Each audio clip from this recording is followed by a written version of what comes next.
تخصص اصلی تو تعمیر جارو برقیه؟ بیشتر آره سمت جارو برقی هست. پس چرا مثلا سشوار نیستم تعمیر میکنیم یا یه وقتی اونورم میرم اونورم کلا میرم. یعنی چی رضا؟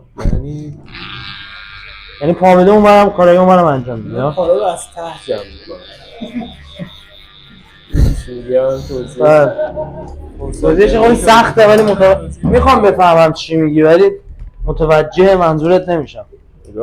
یه سری کارا چون تخمیه بله شما دست نمیگیری درست کنی. آره 1-2 ماه میمونه تو مغازه. آره من میرم اونایی که مونده رو سعی میکنم نمونه. خب یا جارو برقیه یا سشواره. این دوست داشته اگه تعمیر کار جارو برقی نباشی چی کاره بشی بگه؟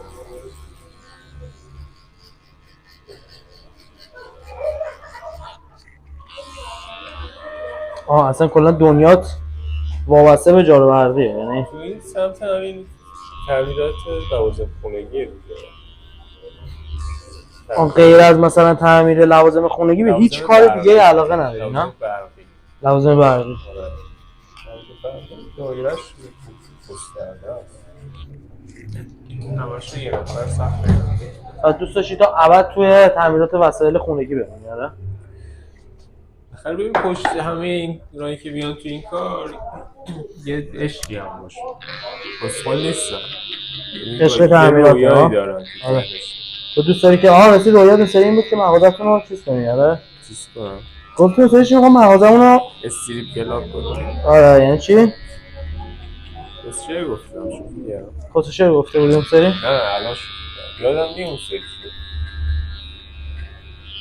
گفتم هم مغازه‌مون شعبه‌هاشو زیاد کنن هر چیزی گفتم آخه میپرسی دیگه مردم میان میشینن اینجا میپرسی هدفت از زندگی چیه یارو مجبور کوسچن رو دیگه تو چطور بهت گفتم صبح تا شب 15 نفر پرسی خودتو 5 سال دیگه کجا میری؟ نه حالت انگیزشی در واقع مثلا پرسیدم که مثلا هدفت توی زندگی چی بود به منظور این داستان داداش اگه ما توهی هستیم بیا خلای ما رو پر کن اگه چیزی باید اضافه کنی به من نه 24 ساعت شواله تماس بگیری با هم صحبت کنیم ها آره بذار این کارو کنیم بذار بریم مسافرت با هم دیگه بریم پول میخواد مسافرت دنیا منو میدی؟ تو کلا مثلا هزینه برات صفر دیگه کلا فقط ذخیره آره سخت هزینه میدونم عقبم از برنامه خب اون پلنه چی بود که دوست داشتی بهش برسی؟ پلنی نداره فقط میدونه که عقب آره پلن خاصی وجود نداره نه؟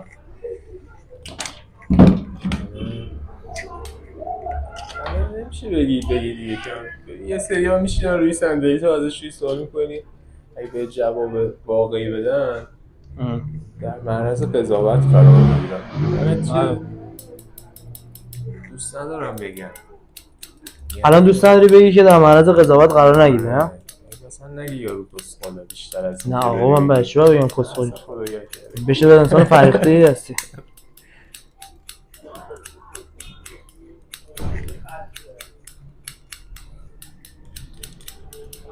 یه بار بگم با اون دستگاهی که اونجا به تابلو زدی با هم چیکار کنی؟ با اون دستگاهی که به تابلو زدی مال قدیمیه مال 1800 با اون موتو اونجا با هم بزنیم موتو واقعا حاضری این کارو بکنی؟